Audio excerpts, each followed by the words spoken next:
I was probably the first and only classical musician signed to Island Def Jam. You've been working with Babyface for years. Tell me about how you first met and how that relationship started. I was just practicing this Bach partita like over and over again. I had my iPod with me and I just started playing Fat Joe.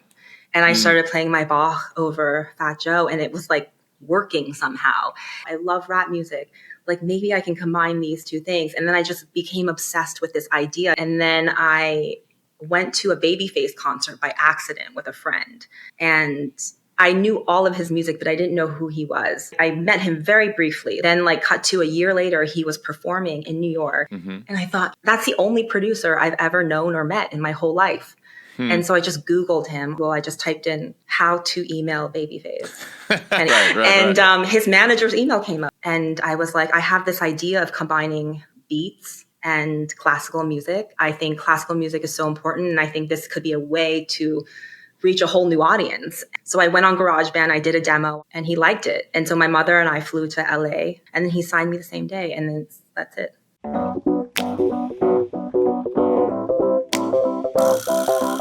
What's going on? Welcome to the New Music Business. I'm your host, Ari Herstand, author of How to Make It in the New Music Business, the book. Third edition is out now everywhere, all formats, hardcover, ebook, audiobook, however you like books, find the book.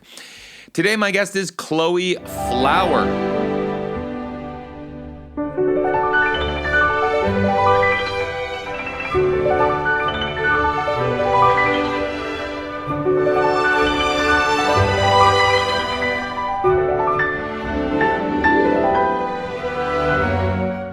She became the most talked about pianist in the world after her performance at the Grammys with Cardi B in 2019. You probably remember this. She was front and center, wearing an amazing dress, playing an incredible classical piano solo while Cardi B performed behind her, alongside her. All of that, the Grammy performance was legendary. She's gone viral on social media many times. She talks about how, on this episode, she collaborated with, initially met Babyface, Kenny Edmonds, Babyface, collaborated with him. And since she has gone on to collaborate with Céline Dion and Lil Baby on SNL, Meek Mill at Madison Square Garden, 2 Chainz, Nas, and so many others. She's a Pennsylvania native. She now lives in New York. She studied at the Manhattan School of Music and London's Royal Academy of Music. And she talks about her journey on this episode from just being strictly classical pianist, collaborating solely with orchestras, to expanding and making records with hip-hop beats and piano that became kind of her signature sound, evolving from that, building a brand on social media, and kind of how she built that up. We talk briefly about brand deals and sponsorships, kind of all of her different revenue streams for what she does, and where kind of streaming fits into all of this, performance fits into all of it. She has been on a few different record labels, majors, and now she runs her own indie label. She's fully independent now. She has a record label called Popsicle, and that's under the Orchard, of course, under Sony. Orchard is the distributor for Popsicle records that she runs. I asked her the pros and cons of working with a major record label and now being fully independent. That was a very fascinating part of the conversation. She just released a new album. It's a holiday album. You should go check it out. And this is pretty incredible. It is the first holiday album that is completely made up of compositions by female composers. It's called She Composed the Holidays. And this is something that is, she talks a bit more about that and why she chose to do this and how she chose some of the composers on it. She composed some of the music. It's really beautiful. Go check it out. Chloe Flower, She Composed the Holidays. Of course, you can find Chloe Flower everywhere on all the socials. Find her music, buy the record, buy the vinyl or the CD, the cassette, all of that. Support this independent artist now. You can find all of us that make the show happen at Ari's Take on the socials. Find me at Ari Herstand on Instagram. But most importantly, visit aristake.com. Get on our email list. That's the best way to stay in touch with us. aristake.com, get on the email list. And right now, if you wouldn't mind, just pause this episode. Pause it right now. Give us a 5-star review on Spotify or Apple Podcast. However you're listening to this, give us a thumbs up on YouTube. Hit the subscribe button. Hit the follow button. All of that good stuff. All right, let's kick into the show. Chloe Flower, welcome to the show. Hi, thanks for having me. Of course. First off, I want to just say congratulations on the new album. She composed The Holidays. I listened to Song for Snow is devastatingly beautiful. It's a really wonderful arrangement and performance, and with the orchestra, and it's just, I'm curious. Tell me about this project. Why did you decide to make this album? Where does this come from? And tell me about the whole process of this. Yeah, sure. I think for me, I've been studying classical music since I was 2. Mm-hmm. And during that entire time from 2 until I guess my 20s when I left conservatory training, I had never learned a piece of music that was written by a woman. And I didn't really notice or realize that until I was in my 20s because it was just so embedded in my musical culture. Like all of the music I was learning was written by European men. Mm-hmm. And the holidays are my favorite time of year, and I often love the holiday music. Like, I'll be like playing holiday music on the 31st of October, Sure. And when you're legally allowed to start celebrating the holidays. Like 10 hours before Mariah said it was okay. As soon as you pass out the candy to the trick-or-treaters, it's like, all right, light the Christmas tree up. Let's go. Exactly. That's me. And I'm usually composing Christmas music throughout the summer and arranging it. So I actually am listening to Christmas music all year long. It's my favorite holiday. And, this year on this album, as I was approaching song selection, it occurred to me that when I attend holiday concerts, which I do often, I have never actually heard a piece of music written by a woman performed during the holidays. There's so few holiday music written by women. So this project was really like a dedication to all of the female composers that came before me and who are still alive today. There are a few composers that are still living today. And it's like the first ever holiday album ever released of all female composers, which is crazy to me. Which is crazy, but it makes a lot of sense. What's the stat that less than 5% of all composers are women in classical music? Did I get that right? Less than 5% of the music performed by orchestras. Oh, wow. Is written by women. And so that's the sad part, right? The music is there. One of the songs on my album was written in 860 AD. And we still have that score. It had to be interpreted. Wild. Oh my gosh. It's written in ancient Greek. So you have to actually learn how to read it. And then once you learn how to read music is written. What did music look like in 800 AD? I can't even imagine. Yeah. It actually looks like hieroglyphics to me when I look at it. And you can kind of, once you know the sound and you know the melody, and they call that urtext when you're doing the original version as close to the way that she had written it. So basically in around the 1300s, the church took all of the music written by Cassiani, who was, from 800s, and they kind of embellished it to make it sound very bigger and more ornate. And my version is the urtext version, which is her original version, how she intended it to be written during that time. Cool. But so once you learn that melody, you can kind of see in the lines what it's saying, but it really kind of looks like hieroglyphics. That's wild. Tell me about Florence Price, the composer for Song for Snow. How did you discover this piece and her in general, and why did you choose to include this song? Well, for me, I thought as an American, I wanted to include American composers, and I think when I think about women of color in classical music, we're often performing and especially Black women, you see that you think of jazz music or you think of R&B, you think of hip hop. You don't often think of classical music, but there were so many incredible, African-American classical composers, and Florence Price is one of them. And she was an inspiration because she was a true, trailblazer. She's the first ever African-American woman to have her music performed by a major orchestra, which was the Chicago Symphony.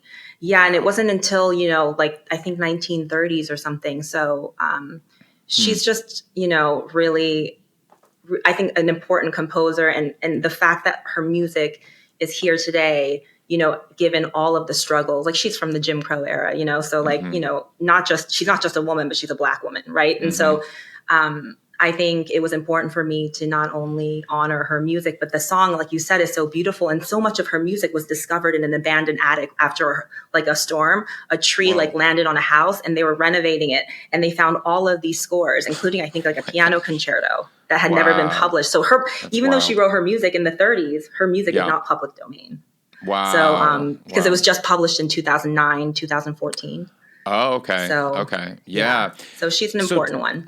Yeah. Tell me about, I mean, you bring up publishing and public domain. Tell me about how that works when you're kind of reimagining some pieces that may not be in public domain, legally, and releasing this and, clearing the rights and all of that. What's the process for classical music in general? Because you do so many arrangements and reimagining, and I'm assuming a lot of the stuff you've done in your career have been in public domain, so you can kind of make arrangements. But tell me about that process, especially now being a label owner where you have to deal with all of that yourself. Yeah, now that I'm a label owner, like at Popsicle here, we're like, I'm always checking. I'm like, how is this public domain or not? And it does affect the decision sometimes, especially if you're going to do like sheet music or a live, like a TV performance and you don't own the publishing. You do have to clear rights. And so I think the great thing about classical music is that you have centuries of music that is public domain. But when you are rearranging like an instrumental version and you're not using the lyrics and you're not sampling the actual sound recording, it's actually very simple. Like you just enter in the publishing into whatever, whatever distribution outlet. So I'm with Orchard, which is a part of Sony. And so, now I own my own label. So you should have seen me in London. Like I was like 3:00 in the morning, like typing in all the metadata. I mean, it's so complicated, but you have to find the publisher and you have to enter that in. And now because of like computer systems, they're able to trace that back and I don't have to get permission to like perform live. I just, I think it's because I'm not using any of the sound recording. So it's similar to like a normal cover, but I'm not using any lyrics. So it's easier. Yeah. That's interesting. So right, with normal covers, you just have to get the mechanical license, but you don't have to get permission. And you can obtain that for very cheap, like $15, and you can go to whatever song file and get the license. And most distributors handle it also. Arrangements, though, I'm not as clear on. And so you're saying does it work similarly? Because I know in the copyright office, it's technically like a derivative work if you're doing like an arrangement. So are you going through that process, or is it because the way that you're doing it is really just like a cover and you can just kind of do the mechanical license route and the publishers are cool with that? Exactly. Exactly. As long as you're, it's almost like, I don't want to say it's a loophole, but it's almost like it's just easier for us because they haven't really established. I think because classical music, I always say, I don't know if this is true, but I always joke that it's because classical music isn't popular enough for like anybody to care about all of those things exactly. But like, it's just, I mean, it's not as easy, it's not as hard, like if I were singing, for instance, like if we were doing, a vocal where I'm using the actual lyrics, then that's a different case. Then we have to get permission and we have to make sure that like everything is aligned on the back end. But if it's just an instrumental arrangement, like I did Bad Guy by Billie Eilish. Right. And, I just entered in her publishing. So anytime it streams or anytime I sell a record, she gets a percentage. Right. It's a cover essentially. Yeah. But I don't have to call her and ask her, can I cover this song? So when you did Yesterday with Babyface, I mean, he's singing on that. Is that also just a cover, or because there's vocals, it's a different process, or it's just a straight cover? It is for Yesterday with Kenny. I when I do live TV, there is it's a bit more complicated. I have to get there's like another level of permission because it's sync license. Yep. And it's usually very simple because it's a cover. I'm not using any of Paul McCartney's sound recording. I'm not using any of their instrumentation. So it's just a little bit more complicated, but I've never had a problem with it. Yeah. Right. Because live TV, right, they require to get permission from the publisher for sync and stuff like that. Now, do you do that because a lot of these versions you're releasing to YouTube? I mean, I guess YouTube handles a lot of the cover licensing these days. I know we're going straight into the logistics of the business. Like, welcome to the new music straight business into the podcast. labels. I know. Right. I know. I love it. No, I think people should know, because I want them to be excited Right. about all of the possibilities, because it is Right. easier than, like sampling.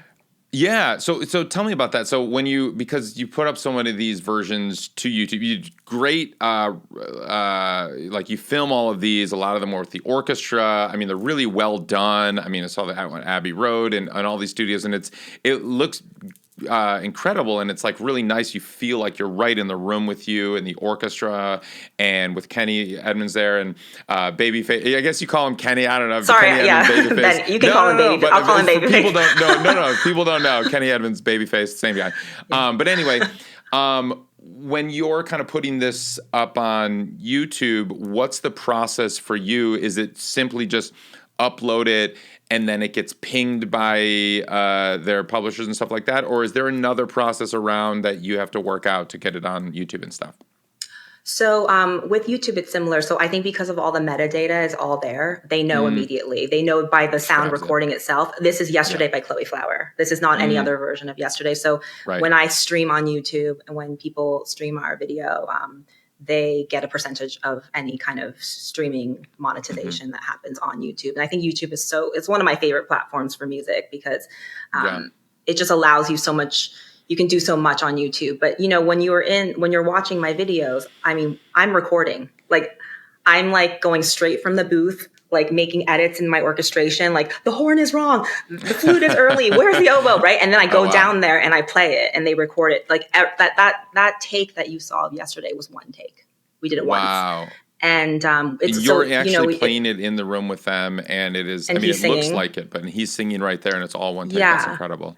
Cool. So we re-recorded our parts, but in that moment, that's one take of us just singing and feeling it. And I love to capture that. It's like as an artist, it's important for me to not be too overproduced when I'm performing. Like people love that. I think that's kind of like the new thing, the visual thing. Sure. But I think for me, doing that song with Kenny was like it was such a full circle moment for me. So.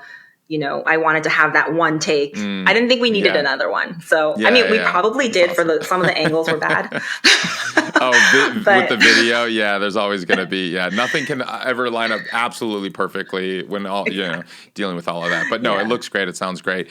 Well, let's talk about the full circle moment, because you've been working with Babyface for years. Tell me about how you first met and how that relationship started. So I was this little pianist from Pennsylvania. I knew nothing about production, and I just really had a love for all different genres of music. Like, I grew up listening to classical music and playing classical music, but on my breaks, I would practice 2 hours and have a 15-minute break, then practice 2 hours, have a 15-minute break. And during those 15-minute breaks, I would go up to my room, shut my door, and just blast pop music from like the Beatles to Whitney to Beyonce, like Rihanna, like everyone. And then I really compartmentalized those two things, because I was like, I'm a classical pianist. I'm not really allowed to listen to like pop music, right? Yeah. And it's like they're so different, and they were so genre separated. And then I was in a practice room at the Royal Academy of Music where I studied, and I was just practicing this Bach partita like over and over again. And I had my iPod with me. I'm like aging myself. Like, we had iPods back then. Sure. And I had my iPod with me, and I just started playing Fat Joe. And I started playing my Bach over Fat Joe, and it was like working somehow. And so I was like, oh, I love hip hop. I love rap music. Like, maybe I can combine these two things. And then I just became obsessed with this idea, because I love pop aesthetic. But like my whole life, I had to like separate the two things. And so that was kind of the beginning. And then I went to a Babyface concert by accident with a friend. And I knew all of his music, but I didn't know who he was, like the artist. Like, I didn't know his name. Sure. I just knew all of his songs, just because I know every like symphony that there is, but like I just didn't know enough about pop music. Yeah. And so like I met him very briefly afterwards. Actually, it was before. And then like cut to a year later, he was performing in New York at a private event. And I saw it like, in like the New York Post or something. And I thought, that's the only producer I've ever known or met in my whole life. And so I just Googled him on Google. I just typed in how to email Babyface. Kenny. I think I wrote Kenny Edmonds actually. Right. His manager's email came up, Susan Markheim. Nice. She's at Azoff still, I think. And I just emailed her. And I was like, I have this idea of combining beats and classical music. I think classical music is so important. And I think this could be a way to reach a whole new audience. And so I went on GarageBand. I did a demo on GarageBand and I sent it to him and he liked it. And so my mother and I flew to LA after, this was around Christmas time. So he was already in Vegas visiting his mom. And then we flew to Los Angeles in January and then he signed me the same day. And then that's it. And when he signed you, what did he sign? What was what did he sign you to? Was it a label or a production deal or what was that arrangement? I think I was probably the first and only classical musician signed to Island Def Jam. So I signed to Island Def Jam. True. And I don't know any other classical artists who have signed to Island Def Jam, but that's where I was. He had an imprint called Soda Pop. And I signed to that imprint under Def Jam. And and then we spent a lot of time, kind of figuring out, I had to learn, it's really hard because people didn't really understand what I was trying to achieve. And I think in the pop hip hop world, there's a lot of copy paste. It's like, because things are repetitive, right? The same chords, but in classical music, you don't have the luxury of lyrics. So it's really important that your music flows. And so you're not going to have a 4-chord over and over again progression. So the copy and paste, there's motifs and exactly. Right. You have to, and you change. Grow it. Right. There's no copy. Exactly. Paste, And so often in my music, there's like a bridge and a coda. So it's pop song format, but it's still not, it's not the same throughout. So all of my songs, nothing is copy and pasted. It's like me pressing the button the whole way through, changing throughout. Like I don't allow any of my producers to copy paste. Like you can quantize, but like copy and paste, it to me, it like prohibits you from being creative and following the music. Like a beat to me is like an instrument. So like I remember going into the studio and trying to explain this to the producers and they were like, we don't get it. So I had to like Google like, what is production? How do you produce? And I spent like maybe 10,000 hours watching YouTube videos on how to use Logic, how to record myself, how to engineer myself. Like it was really, I think the first 3 years of my life there was like learning how to use the software. Because I'm like, I'm like piano. Like I don't have software. Right. And I would imagine getting kind of thrown into that environment, this like pop music producer environment in these rooms. And I mean, it probably felt like you were a fish out of water. I mean, you're so confident and secure in your environment in front of a piano with an orchestra, all of that. And now you're in this completely different environment. And technically it's all music, but like it's so dramatically different. And so to like merge those worlds, I mean, props to you for like learning their world to communicate with them when they could have also learned your world to communicate with you. But I suppose like as you're entering their environment and having to, communicate and learn that. But I mean, I'm it probably worked out. It was as a skill that you've used now, and now you're able to, I'm assuming, kind of track yourself and blend that on your own a bit more. Yeah, like I mean, if you look at my credits on any of my albums, I've engineered half of them myself, and I produce everything, I arrange everything, I do orchestration on everything. So I'm like super involved, and I wouldn't have had someone come and done all of that for me. I 100% would not be the artist I am, just because I wouldn't have been able to grow if someone did all of that work for me. So it was good. It was good for me to have that. It was really honestly, doing popsicle or whatever I call it, was like learning a new instrument. Even just the aspect of performing. I remember my first showcase in Los Angeles. I didn't have ears. The first time I ever used in-ears was for Yeah. Cardi B at the Grammys in 2019. Oh, wow. I had never used God. in-ears before. Because I'm like, what is an in-ear? Like, why do I need a click? It's like nothing in classical music is clicked. So like, so I remember being on the stage and they were like, where do you want us to put your microphone? I was like, no, I don't sing. And they're like, no, but you have to talk to the audience and engage with them. And I was like, I'm sorry, what? Like, as a classical musician, you go on stage, you don't even look at your audience. You play, you bow once. Maybe if you're lucky, you bow twice. And then you don't even say hi. Like, you know what I mean? Half the time, they don't even know what you're going to play. They're supposed to just know. So I think that whole process happening was like so crazy for me. And it was really like, I'm learning a whole new instrument and I'm entering a whole new business of music. Right.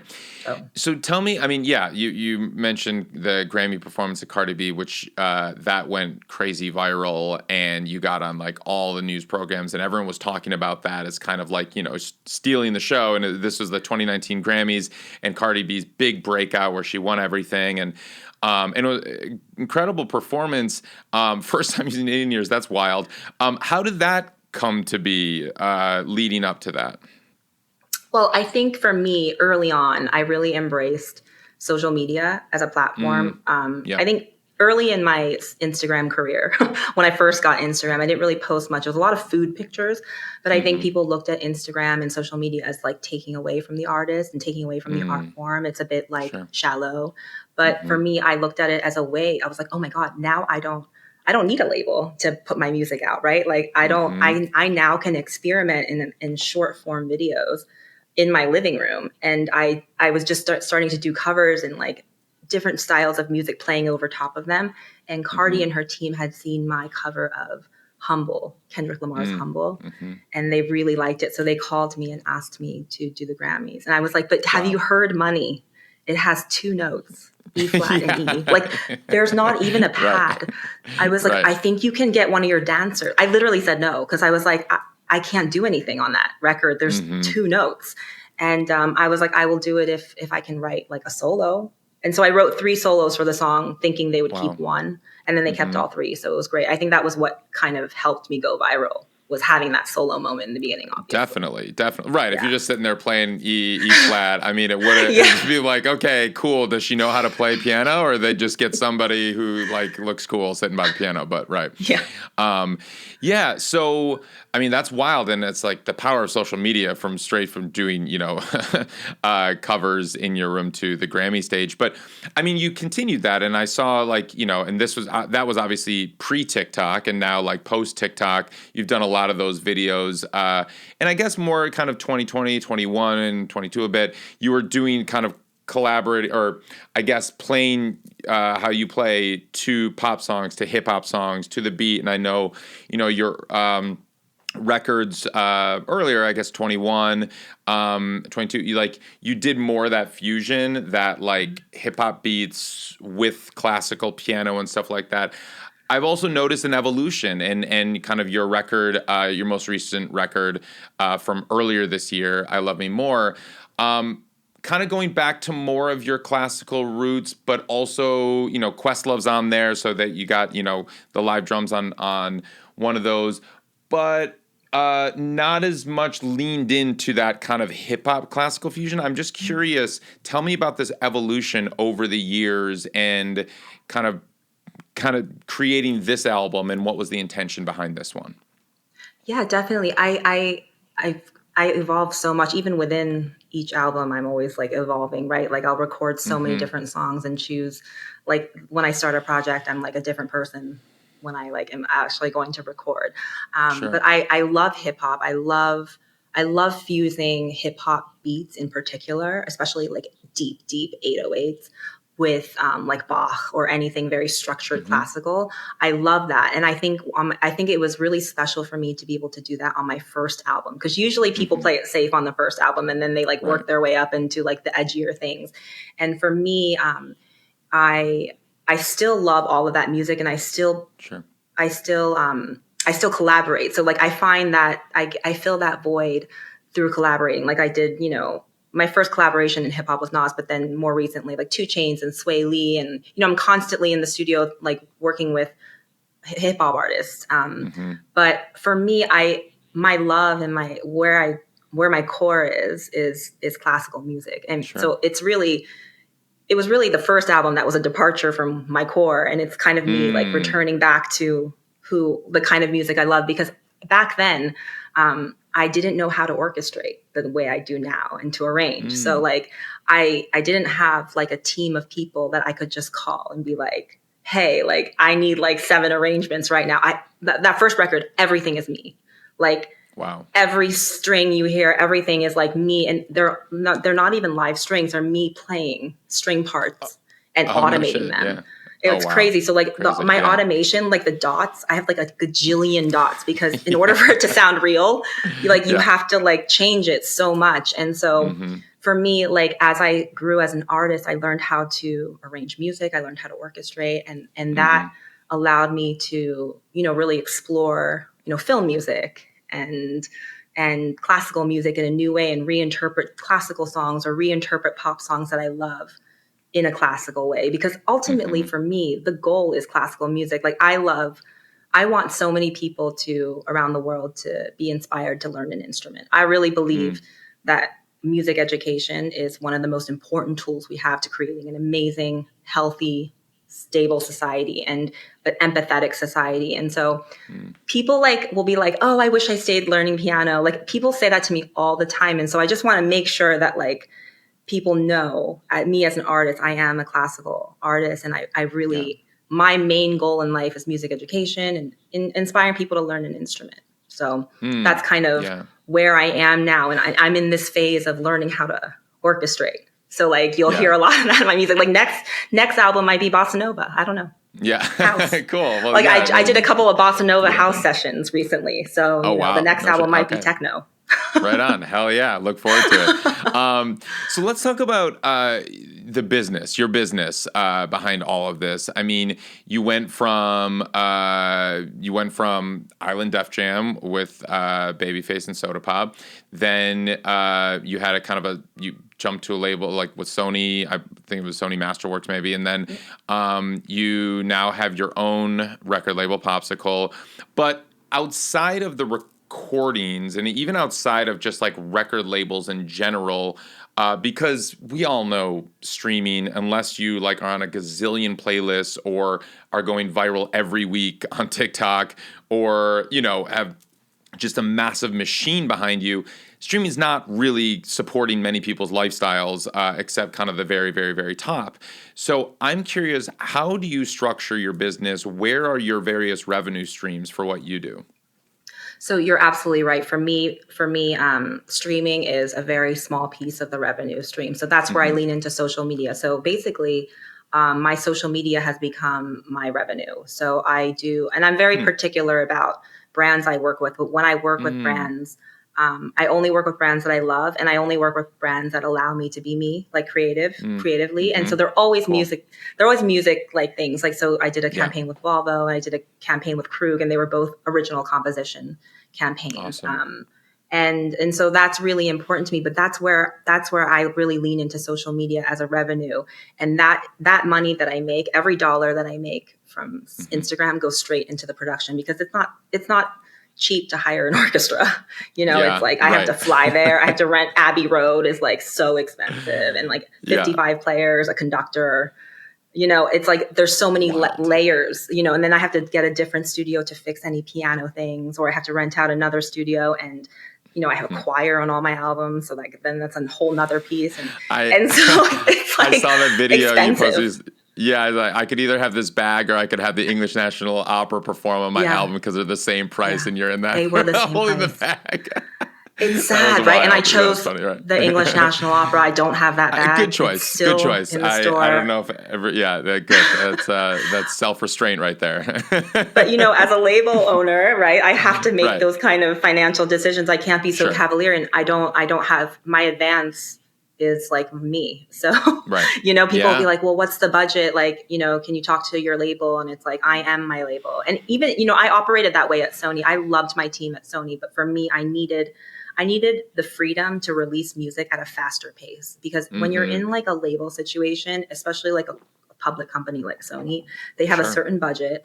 They have a lot of artists, and they have a limited number of people working on these artists. So you get one album a year max, but it's like one album every 16 months, one album every 2 years. And for me, I put out 3 albums in the last 2 years, full albums with orchestra. Wow. So like I just needed to move at a faster pace. That was really the reason. But also I wanted to own all of my own music so that when I do make 5 cents off of streaming, I can keep all 5 cents. Right. And, sure. And so that was like, for me, I think, really figuring out financially. I'm still figuring it out. This is, my second album on my own label, and figuring out where I need to cut costs and where I need to, where I can spend. But it's definitely a learning experience for me, because at a label, they give me advance, they handle everything. Right. And then, but at my label, like for instance, people, my like, let's say my glam team would be like, oh, well, Sony's paying, so it's going to be $10,000. And then it's like, well, actually Sony's lending me $10,000 and I'm going to have to pay that back through my royalty. So, my glam with everything around me, I negotiated this. The label didn't. They would basically give me a check and say, you have this much money and you can go spend it on whatever you want, because they knew I was going to get the best deal. Yeah. And use that money in the best way. Yeah, that's great. Tell me about the pros and cons of working with a major label versus now doing it completely independently. Well, other than keeping the 5 cents for all the streams, of course, but yes, and then moving, releasing all the records that you want to release. But other than that, which are big. I mean, being able to create at the pace you want to create is huge, artistically, creatively. I understand that, absolutely. But just in general, like the infrastructure, all of that. I mean, it must, now doing it all on your own is a lot of work. And so, give me the pros and cons of both situations.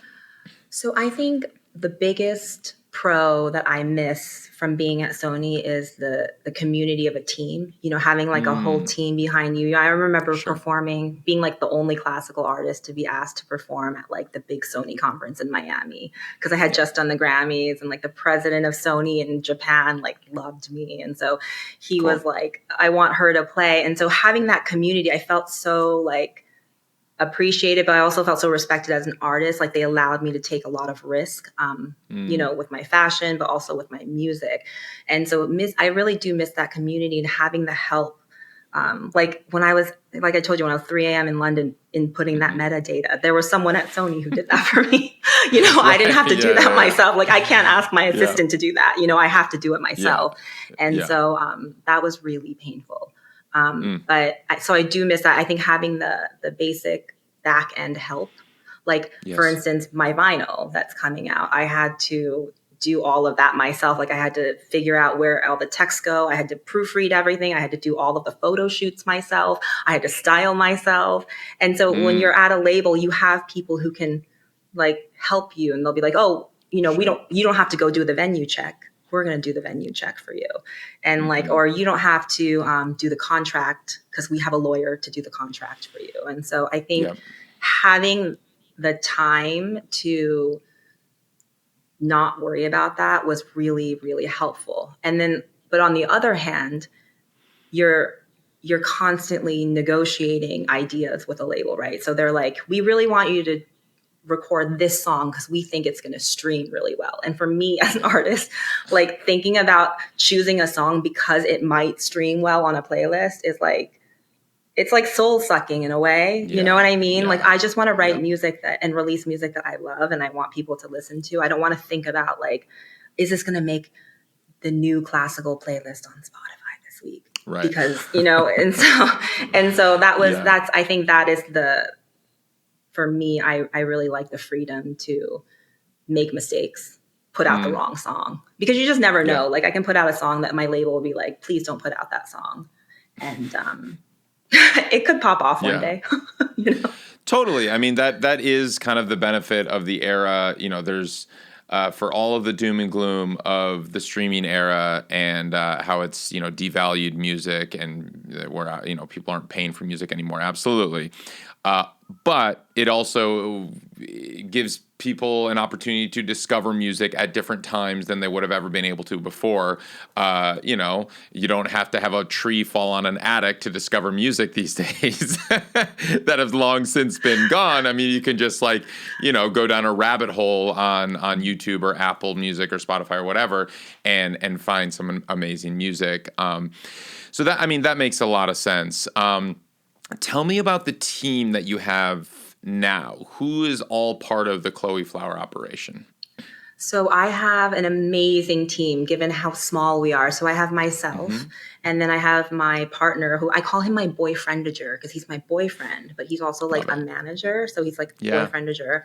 And he's been, you know, he started Major League Gaming. So he's really MLG, which is like esports. And so he's really experienced in the corporate world. So like when I'm such an artist, so I'll be like, I need to have this and this. He's like, Chloe, like, in the corporate world, this is how we handle this, and this is what we put money here. We need to do, like, he made me do like a, I don't even remember what it's called. It's like a, you know, like a spreadsheet for like what everything's going to cost, a budget. Yeah, a budget. So like I've never done a budget in my life. Artists are allergic to that word. I don't fault you for not remembering it because artists and budgets, that's just something that we never even want to think about or is in the vocabulary ever. But yeah, I understand. I literally couldn't remember the word budget. So it's such a basic word. Right.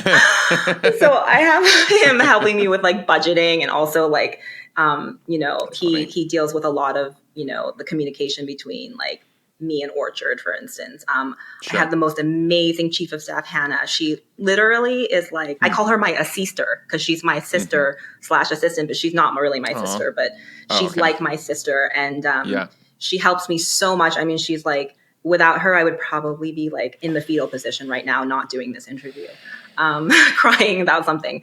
And then I have my actual sister who majored in graphic design and engineering. She went to MIT, so she's like so smart and she's like, you know, super, super hardworking. And so she does all of my graphic design.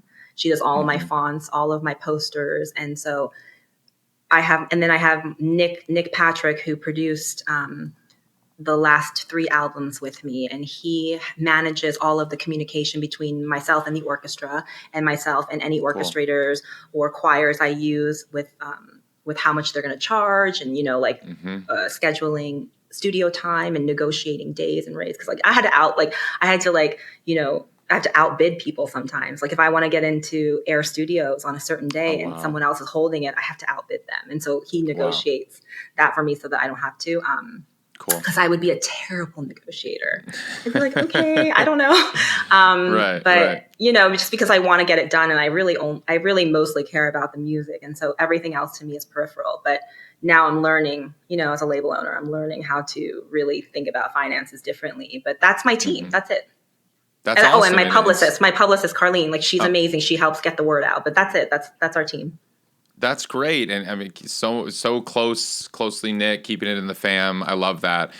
And I saw a video of you that you were working something out. You're like at 3 a.m. I have to learn this piece, but I have neighbors on all 4 sides of me. And you were just kind of like banging on the desk or something like that. Yeah. But I like when you can't, you know, you want to respect your neighbors. I totally get that. I'm curious, like, what is your like practice setup? I mean, I would assume you would have a keyboard, but I guess you don't have a keyboard, you know, to work that out or something like that. I also did see you had a little like MIDI keyboard on the Amtrak or something like that where you can work stuff out. But tell me how you practice, especially like all hours without disturbing the neighbors, and the equipment that you use and all of that.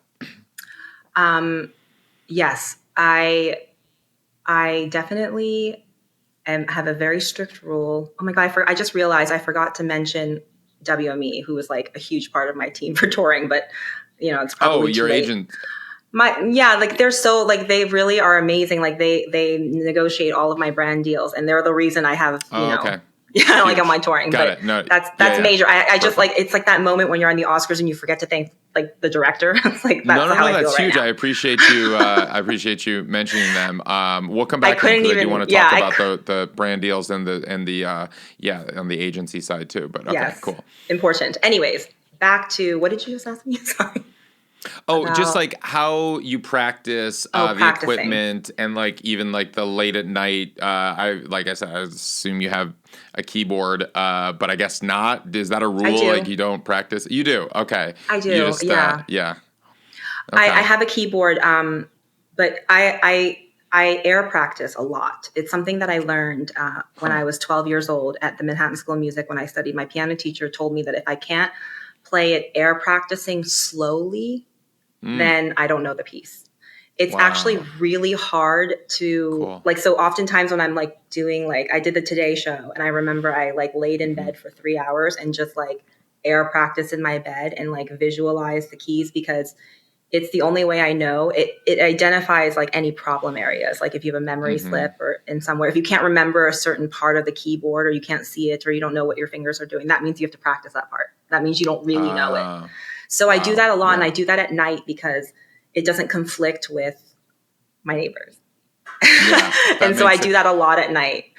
Yeah, I love that. That's a great tactic, because oftentimes you get to, you know an instrument so well, it just becomes muscle memory. And so then it's just second nature, and you're not really thinking about it. You don't really know the piece. I mean, that makes sense because it's just maybe in your bones, and just like you just kind of know through muscle memory, but you don't really know it. And that's a good tactic to air practice. I love that. That's a good idea. It's like, I always say, like, times over equals certainty, because when you're performing live, especially my music is so complicated. A lot of it is like hard to memorize and hard to play. And I mean, when you're doing like 60 minutes, it's just a lot of music. And so times over equals certainty. So like, if you can do it in all of those scenarios, like no matter what happens, like you are more prepared. Like you're less likely to make a memory mistake or an error. Or, even if like Cardi B has her butt this close to your face, like, nothing can distract you, right? Like, so it's like you really know, like that, like I only played, how long was that song? Like 3 minutes. I practiced that song like 20 hours. I'm sure I practiced it. Like I practiced it in the sauna. I would practice it in the shower, because like there was no room for error there. So like, it's like, it's just a way. It's another technique. Yeah. That's great. And you spoke about music education earlier and how important that is to you. Are you doing much like teaching directly these days, or are you involved in music education programs, and do you kind of impart this wisdom and knowledge into these kind of the students of just how to approach all of this? Yes. Well, I'm on the board of several. I'm on the Nadia Boulanger Initiative board, which is primarily tries to promote female composers. But the Liberace Foundation, I'm also on that board, and that is very much about music education. It provides scholarships for musicians through the Liberace estate. And then I'm also on the board of the Manhattan School of Music. And I created a scholarship for the young female composers there. And it's like a little, my little endowment I created. That's awesome. And really, I think for me, the most successful I've been in promoting music education has been through social media, particularly so far Instagram. I get so many, like a little girl dressed up as me at Halloween this year, and she was like carrying her little Chloe flower piano, and she was wearing my like yellow dress from No Limit, my music video, and that's where I think, reaching them and being like, hey, it's really cool to play an instrument. And then I partnered with Compton Unified School District, and I donated a piano there and like did a little concert at some of the schools within Compton so that like I could show them. Because I remember being at, I think it was Kelly Elementary, and I asked them like, who wants to learn an instrument? And they like all stared at me like blank. It was actually the scariest audience I've ever performed in front. I wanted to run. Like imagine a bunch of 9-year-olds like, no. And so I like cried inside. And then I played music on the piano, and then I asked again, and they all raised their hand. And it made me realize that they just didn't know what I was asking. They just didn't have access. And if you show them, then they want to learn. They're curious. And so then, a lot of them came up to me after and they're like, I don't want to go home. I want to learn piano with you. And it was so sweet. And so like, that's so my cool. way of reaching out. I think it's really effective because I'm only one person. So I can only go to so many places. So I can reach so many more people through social media. That's so powerful. And I mean, what a powerful experience to have that, where when kids don't have access to music and they've been slashing music education programs across the country. We had the head of the Save the Music Foundation on the show not too long ago talking about how, it's how important it is in this way with this private organization kind of expanding music education through schools and especially inner cities and rural areas where public funding just doesn't exist anymore. And so kids just don't even know what an instrument is or to learn an instrument, or they have to see it and they've never seen it because they don't have those teachers in the schools showing them what it is to play music. But I guess social media is kind of that new form to highlight what playing a real instrument can be, when so much of what's consumed in kind of pop culture isn't necessarily, the instrument isn't front and center very often with pop. And so a lot of people might not realize what goes into making a song and the instrument. And so bringing it to people that way, that's a great way to do it. And that's awesome. It's very cool. Yeah, no, and it's also like they I think also that when they think about when you ask kids about what they think of when they think of classical music, I'm sure even if you Google it, like I remember one time 10 years ago, I Googled classical music and like every picture that came up was the same. Like it's like a white man in a suit. An old white man, right. An old white man in a suit, right? And so I think like, so, part of the covers that I do, those covers are to, because when you know a song, you tend to like it more. I think that's just human nature. That's why you hear Furley's and you hear certain songs, Moonlight Sonata, over and over and over again, because people really know those pieces and they're presented to them in film and television, and so they're presented to them without them going to a concert hall. So it's important for these kids to like see me and other classical musicians not like in a suit. Like, that's why I'll just like dress crazy sometimes, like in a feather or like feathers or like even leather pants or whatever when I go perform, because I purposely try not to look too like, I guess, serious.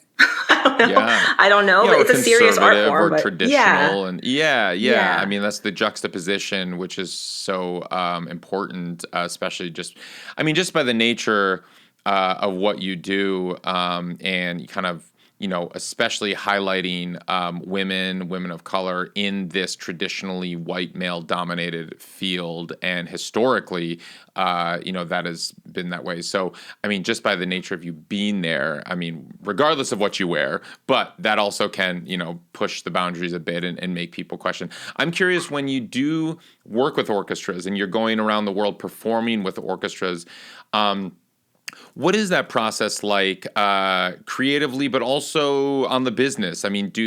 How does all that work? As someone who's not really in the classical world, or people listening, they don't know that too well. How does all that go down? So I guess my most recent orchestral performance was with the Seattle Symphony. And it was really fast. It was a holiday concert. So I had one rehearsal. I broke my foot, but I went, I did my rehearsal with my broken foot and then went to the emergency room. But wait, you broke your foot there? Yeah, I broke my foot on the way to rehearsal that morning. My first rehearsal, like I fell on a curb, and I was just like laying there. I broke it in 4 places. So I had to go. I had to go to the emergency room at like 10 p.m. when rehearsals were done. And I remember, and then the performance was the next day. We had 1 rehearsal. So oftentimes, classical musicians are really, especially in these major orchestras, they're so exceptional at playing and sight reading. So they got the music the day of rehearsal. They never had seen my music before. And, so we do our rehearsal, a long rehearsal, about 3 hours, and then break, and then maybe do more rehearsals, and then we just go straight to stage.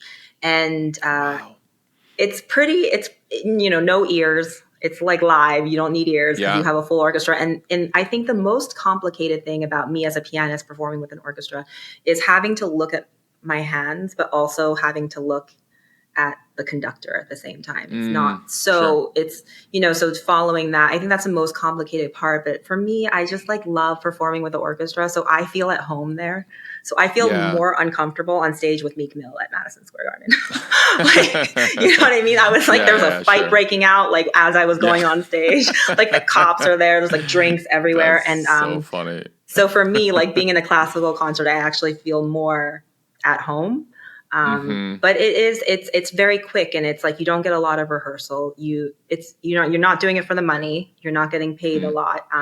You're really, that's, those kind of concerts you're doing for the love of the art. And then, the audience is very different. Like, so like, you're not allowed to record. So no phones, no recording of any kind, even a professional. Like I wanted to hire a videographer. They were like, absolutely no recording during any classical concerts at all, because the players are union. So you would have to pay them if you're going to record. Oh them my gosh. release. Oh, so that's the reason. Okay. Yeah. Wow. So they don't allow Gotcha. any record. And, in the classical space, they find it very distracting to have phones out.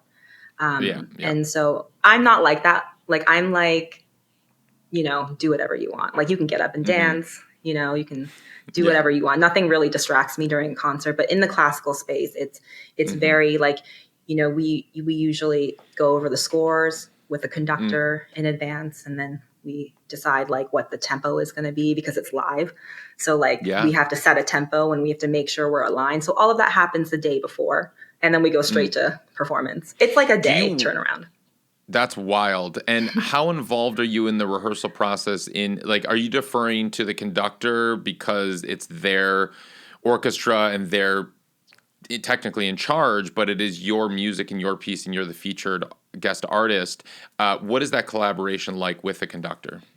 So a good example of an answer to that question was when I did Capital Fourth. I did Rhapsody in Blue for Gershwin's 100th birthday with the National Symphony Orchestra a couple years ago. And they played it so fast. And I was like, okay, wait.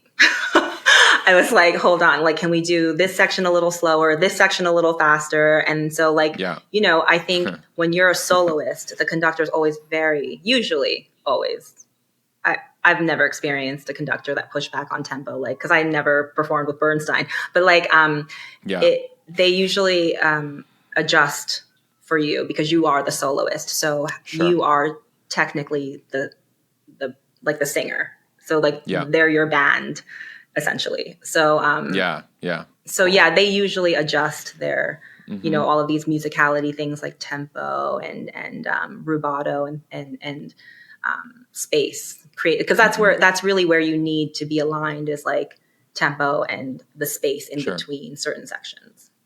When it's your pieces, it's your music, I'm curious, does that change your approach if the conductor kind of takes over and starts taking it maybe in a direction that, since you are the composer, you're the arranger, you're the one there?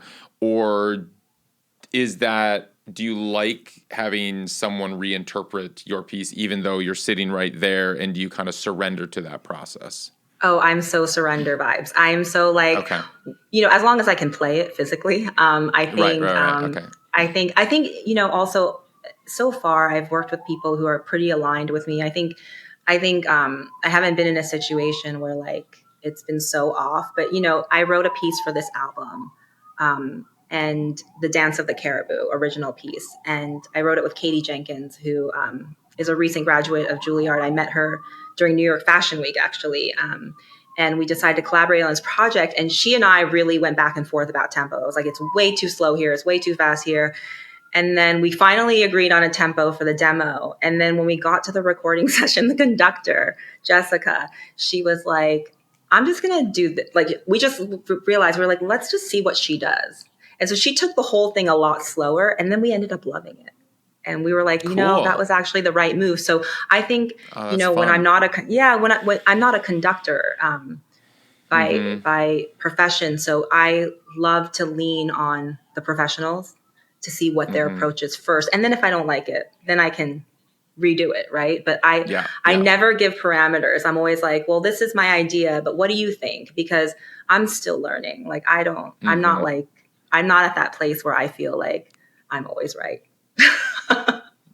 Yeah. Well, I mean, and right is subjective. I mean, artists will say that they are always right because it is their work and it is their vision and they're the artist. But of course, with art, I mean, as soon as you put it out into the world, it ceases to become your work and it becomes everyone else's. And the way that people interpret art, it's their own personal experience, and that's not right or wrong. If someone is interpreting a piece and it makes them happy, that's correct. If it makes them sad, that's also correct, you know? And it's just like, that's, I think, that the thing that a lot of artists struggle with when someone tells them how they felt the piece, like, well, that wasn't my intention or whatever. But at the same time, it's just like, that doesn't matter what your intention is. It's like that could have been what inspired the piece, and that's wonderful, and that's a really interesting story. But then everyone's going to have their own interpretation, whether it's just a consumer of art or whether it's someone performing it or conducting it or part of the process, producing it, all of that. And that's a beautiful thing of art. Yeah, and I think, this all stemmed, I learned this lesson late in life, but when I was working on my very first single after the Grammys, Get What You Get, I had, I do all my own beats, and I had an engineer with me, a producer with me, helping me. And I remember all of my drums were on the downbeat because I'm just classical and that's just how I'm like trained, right? And he's like, I think you should do this syncopated. I'm like, oh, what do you mean? Like, that's crazy. Yeah. Like, I'm not going to syncopate those beats. That sounds so weird. And then he did it. I was like, well, let me hear it.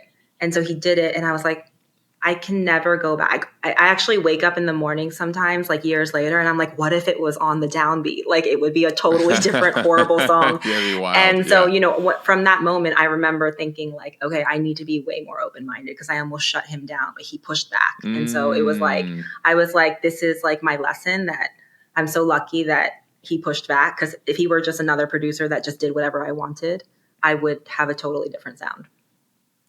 Wild. And I think that can apply to everything.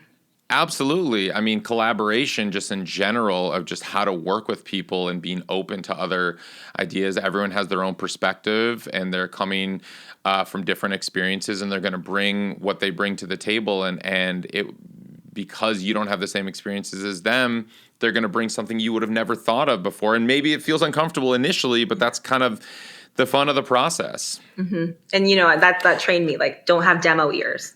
When you get used to listening to something the same way. Yes. Yes. And you think like it's the right way, but it's, there are other ways. Right. Yeah. We should put there should be a rule that you're only allowed to listen to your demos like 5 times, and then you're going to go work with the producer, and then you're going to make the real recording. Yes. Because, we all fall in love with our demos, and then it's like on its like 75th listen, we're like, oh man, this is so great. And then when something changes, the producer changes that or a collaborator, it's like, that's wrong. That's wrong. It's like, it's only wrong because it's so ingrained because you listened 75 times to your demo. But yes, and that's why everyone listens to Furley's over and over again. That's all. I'm just kidding. I love Furley's. Right? I keep talking shit about Furley's, but I do love Furley's. That was the song that my mom would play that in the house, when I was very young. And that was the song I heard on repeat over and over because she's at the piano just playing that. So, of course, that was the first song I learned on piano, which is the first song pretty much everyone learns on piano, I think. I think me too. Yeah, I think that's the first Beethoven piece I ever learned as well. Yeah. Right. Well, Chloe, this has been such a treat and pleasure chatting with you. For younger artists and classical artists that are listening right now, what is some advice that you can offer them if maybe they're in conservatory, maybe they're in school right now, and they want to have a career that you have, some of these experiences that you've had, or they just don't even know where to take their music, their career, but they do want to have a career in music. What is some advice that you can offer them? I would say 2 things. I would say go to a lot of live concerts. I think I get so many of my ideas from live performances, and you meet so many amazing people. And also, don't be scared of no. Like, that was the thing. Like, I just emailed Babyface cold, right? I would just email people. I'd be like, hey, like, want to do a collab together? Like, and the worst they can do is say no. And I think that not being afraid of no will allow you to like ask, like the real answer would be like collaborate with as many people as you can. But you know, people will say, well, how do you get in the room with like Meek Mill? I DM'd him and I was like, we should do something together. And he's like, yeah, I love your stuff. Why don't you, so I did a meeting at Rock Nation and I performed with him at MSG. And so that just came from asking, Amazing. So like these kind of collaborations really teach you so much. I mean, I learn so much every time I collaborate with an artist, and you meet new people. And yeah, I would say don't be afraid of no, but always say like yes with conditions. That's what I always say. Yes with conditions. Important. I love that. Yes. Well, Chloe, this has been great. I have one final question that I ask everyone who comes on the show, and that is, what does it mean to you to make it in the new music business? What is making it? To me, I think making it in the new music business means for me personally, it hasn't been financial. To me, making it in the music business is like inspiring so many people to want to learn an instrument. I think that's a very my overall tenet, my overall goal. A smaller meaning would be, for me personally, I think for me making it would mean I can release any kind of music I want, my own work or covers or whatever. And I don't have to think about streaming at all. I don't have to think about, I just release what I want to release and it's amazing and people love it and it streams well, whatever. But not to have to think about that. I think as an artist, it's hard for me to ignore streaming and it's hard for me to ignore what's going to be popular. But I think for me, success is just writing and releasing the music that I want to release and just being authentic to myself rather than trying to people please listeners. Love that. Chloe Flower, it's awesome. Thank you so much. It's great. Thank you. This episode was edited by Peter Schrupp with music by Grassroots District and produced by all the great people at Ari's Take.